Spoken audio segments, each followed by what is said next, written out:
Good morning, students. Today we are going to study or discuss about the events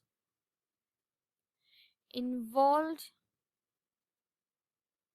in sexual reproduction. Okay, what we are going to discuss about the events which are involved in sexual reproduction.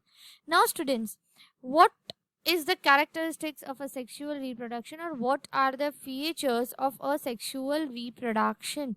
Okay, so the first main feature of a sexual reproduction is there should be fusion of gametes. Okay, gametes should fuse with each other. Now, what are gametes? So gametes are the reproductive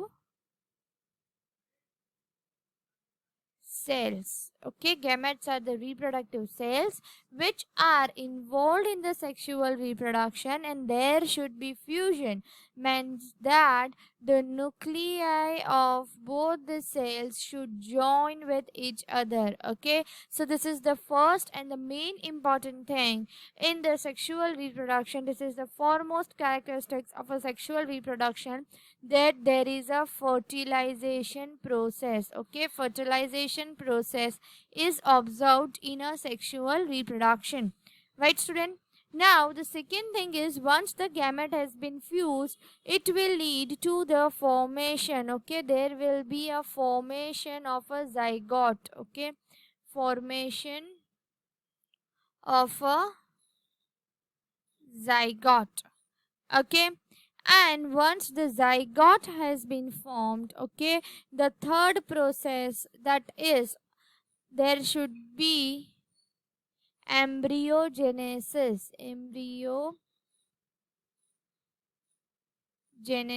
Okay, so what is fusion of gametes, what is zygote, what is embryogenesis, that we will discuss, student. Okay, so the foremost step or the first event, call it as a fertilization events. Okay, pre-fertilization events. So which event is involved in a pre-fertilization? Now what you mean by a pre-fertilization event? Pre-fertilization event means the events which are going to take place before fertilization, that is before fusion of the gametes. The event which is going to take place is called as a pre-fertilization event. Okay, so in that, the first event, if we discuss, is the formation of, okay, the first event is formation of gametes. Okay, there should be formation of gametes, and that is called as a gametogenesis. Clear?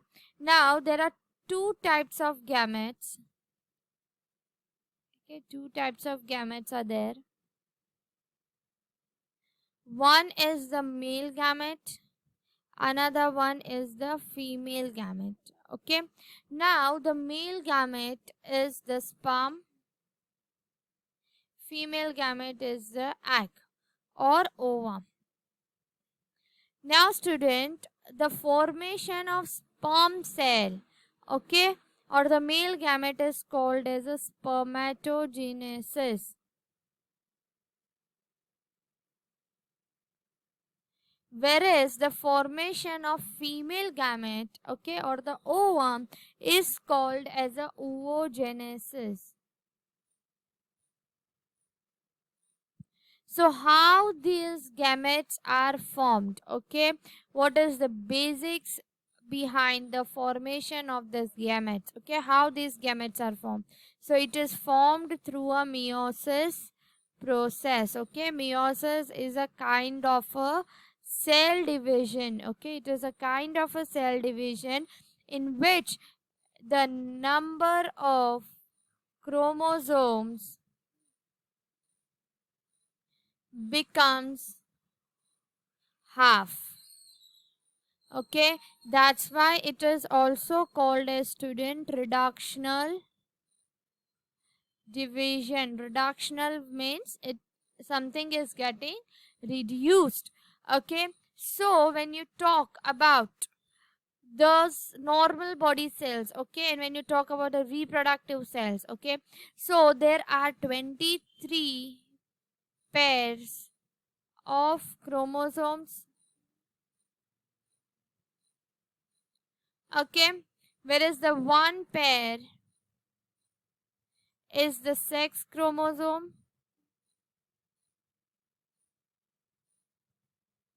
and remaining 22 pair are called as the autosomes, which are found in a somatic cells, okay.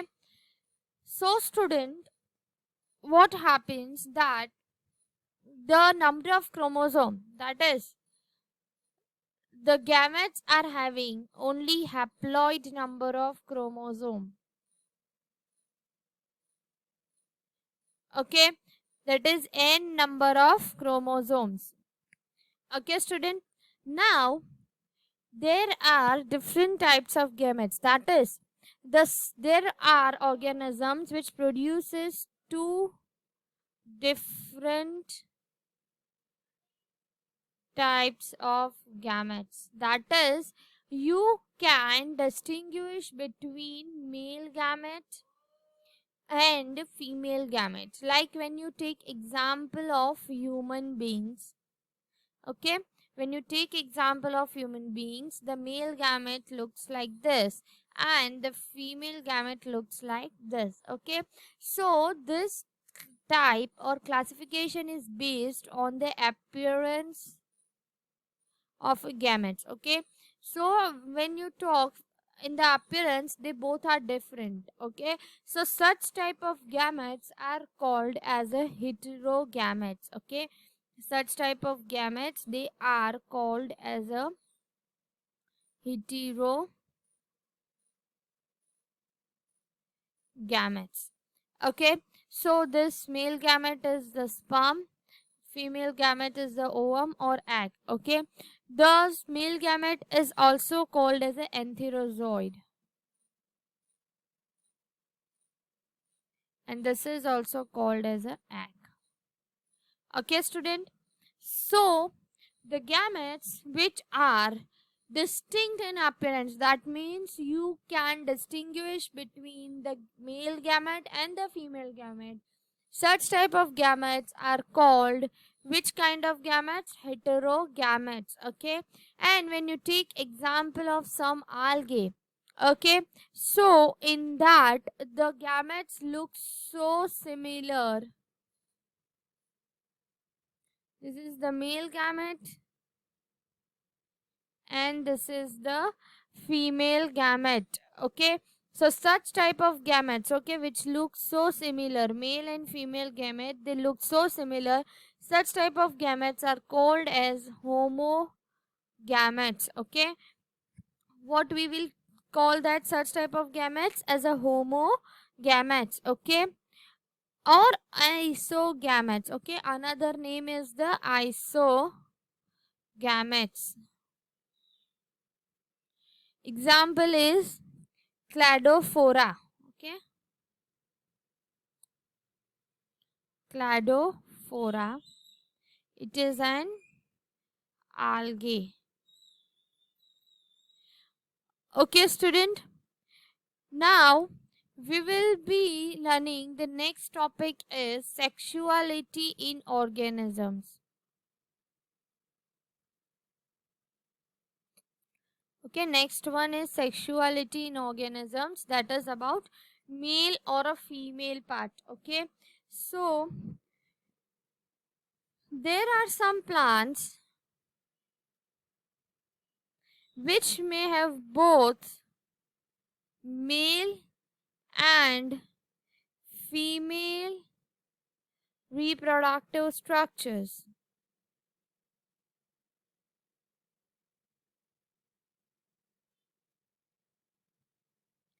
okay students. So which are the female reproductive organ in plant? It is the flower. Now male in flower, which are the male reproductive structures? So it is anther and filament When you talk about female, so which are the reproductive structures of female? It is stigma, style, and ovary. Clear? So there are some plants which have both male and female reproductive structure, okay, in the same plant.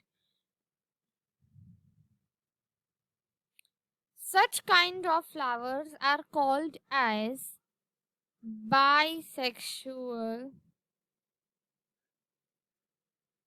flowers. Okay, student? And if the flower which has only male or female reproductive structures, okay, either male or female reproductive structures, then such kind of flower is or a plant is called unisexual. Okay, there is some other word which is used for bisexuality, and it is monoecious. Okay, it is monoecious. That is, both male and female is present, and for that the term monoecious is used. Okay, and only either male or a female is present, then the term dioecious is used. Okay, which term is used? Dioecious. Clear? So the term monoecious is used to describe bisexual condition, whereas the term dioecious, it is used to describe the unisexual condition. Okay, same for some fungus. Okay, if it is, when you talk about the fungi, for the monoecious condition, okay, for the monoecious condition, which word is used to describe monoecious condition? Homothelic.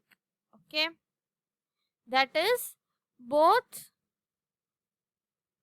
male and female on the same organism. Okay, male and female reproductive structure present in the same organism. Okay, and dioecious, for dioecious condition the term heterothelic.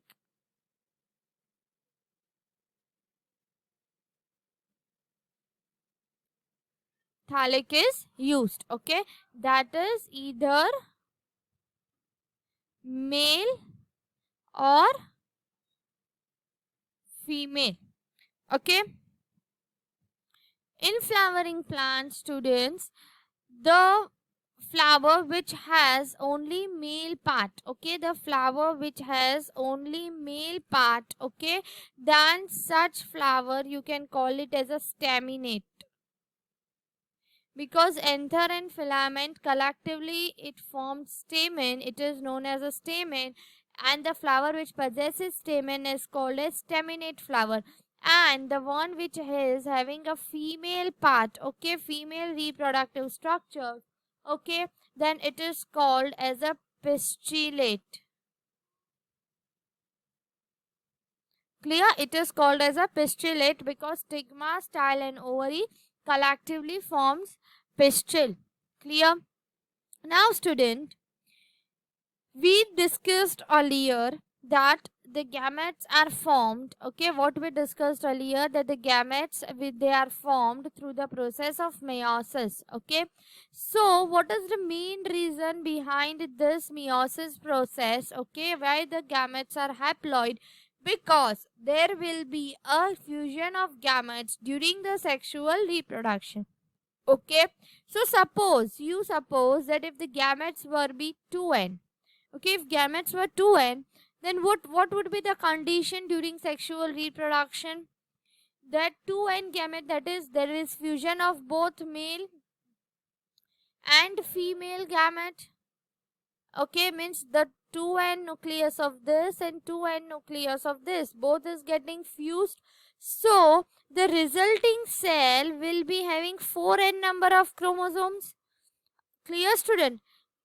So that is, then what the reproductive, the number of chromosomes present in the reproductive cell would differ. Okay, there would not be any bases Okay, so that is the main reason for the meiosis to occur during gamete formation. Okay, so when there is, this was the events which we discussed were the pre-fertilization events.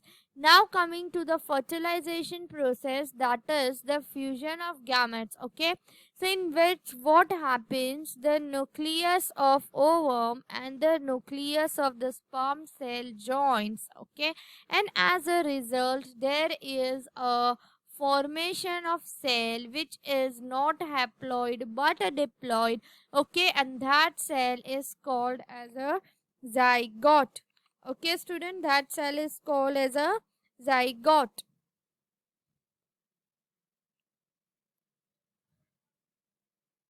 So for the fusion, okay, for the fusion there is one thing that should be take place, and that is the gamete transfer. So before fertilization there is one another pre-fertilization event, that is gamete transfer. Okay, which is that event? It is the gamete transfer. Okay, the gamete should be transferred from a male body to the female body for the fertilization process to take place. Okay student, so in most of the cases the female gamete is stationary, and that is the reason the male gamete is getting transferred. Okay, the male gamete is motile, that means the male gamete can move. Okay, so it needs some medium through which the male gamete can move. Okay, the male gamete needs some medium for the movement. Okay, and in most of the cases, okay, when you talk about the plants like algae, bryophyte and pteridophytes, that medium is water. Okay, the gamete is transferred through a water medium.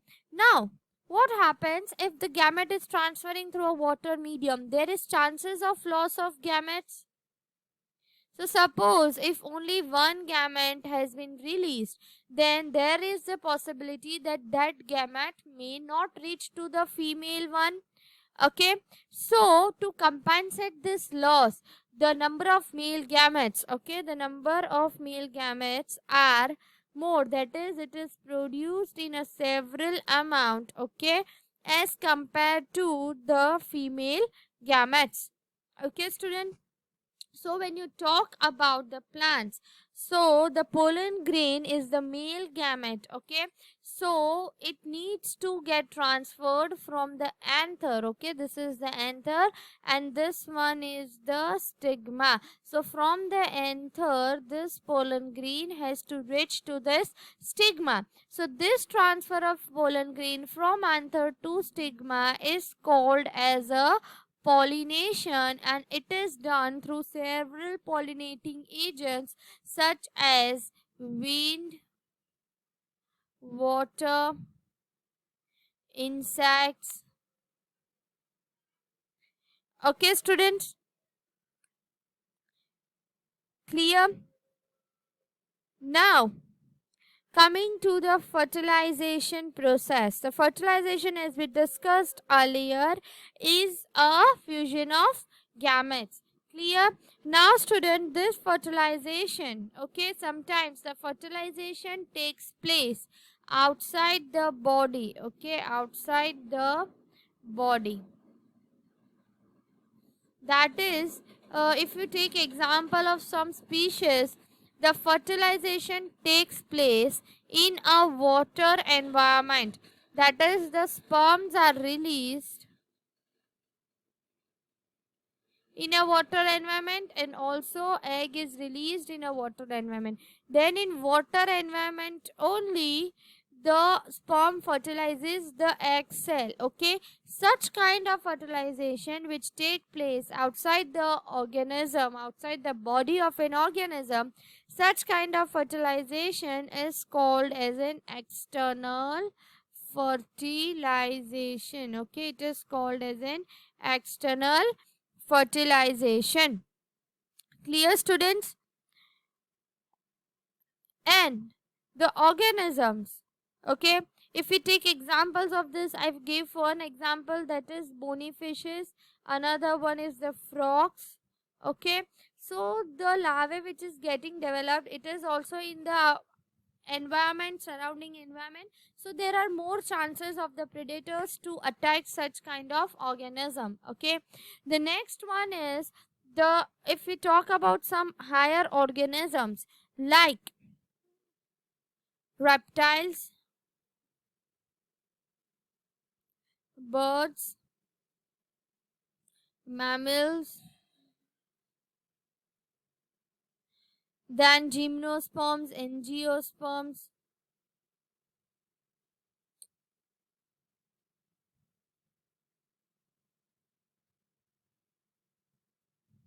Okay, the fertilization, it takes place inside inside the body of an organism, and such type of fertilization is called as an internal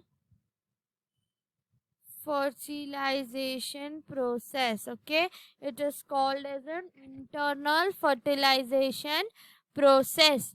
Clear, student? Now this we discussed about pre-fertilization events, fertilization events. Now coming to the post-fertilization events. Okay, post-fertilization events, these are the events which takes place after the process of fertilization. Okay, which takes place after the process of fertilization. So which are included in it? So first is the formation of the zygote, that once the fertilization has taken place, there is the formation of a cell, and that cell is called as a zygote. Clear, student? Now, when you talk about the external fertilization, then in the case of an external fertilization, the zygote is formed in an external medium. Okay, where when you talk about internal, the zygote is formed inside the body. Clear?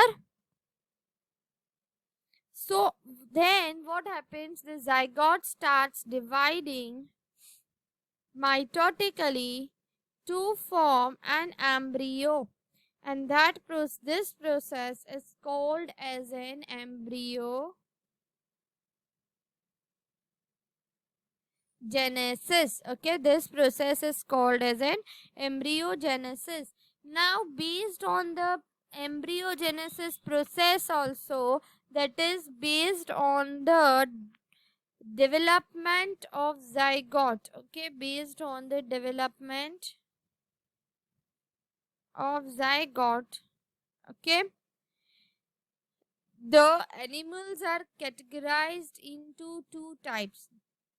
One is oviparous and another one is the viviparous. Okay, so in case of oviparous, the development of zygote, okay, is outside one. That is, in case of animals like reptiles and birds, the development of the zygote takes place outside the body of female parent. Okay, outside the body of female parent. When you talk about viviparous, okay, the development of the zygote, it takes place inside the body of female parent.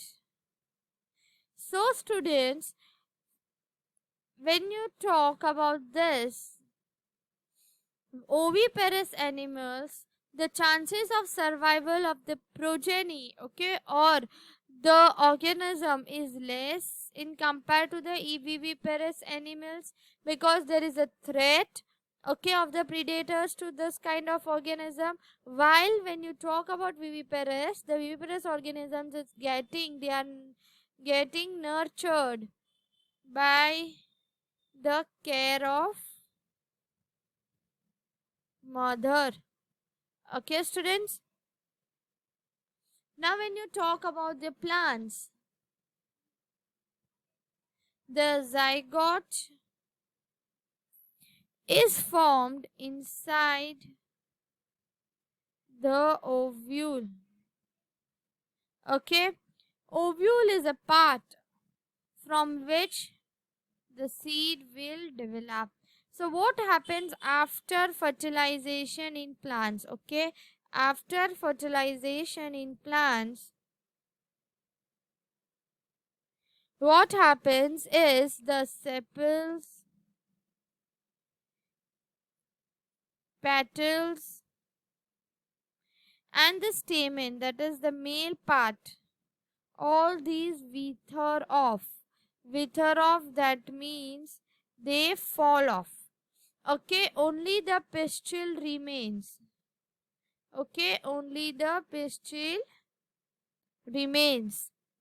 So the ovule of the pistil gets developed into the seed, whereas the ovary gets developed into the fruit. Okay, and the fruit develops a thick wall around it. Okay, fruit develops a thick wall around it, and it is called as a pericarp. Okay, and it has the protecting function. Okay, which kind of function it is having? It is for the protection. Clear? So after dispersal, seeds germinate under the favorable conditions to produce the new plants. Okay, after dispersal, what will happen? The seed will grow into a new plantlet. Okay, so students, I hope everything is clear with you about this unit. Today we complete our first chapter, that is reproduction in organisms. Okay, tomorrow we will be having the live class sharp at 10 a.m.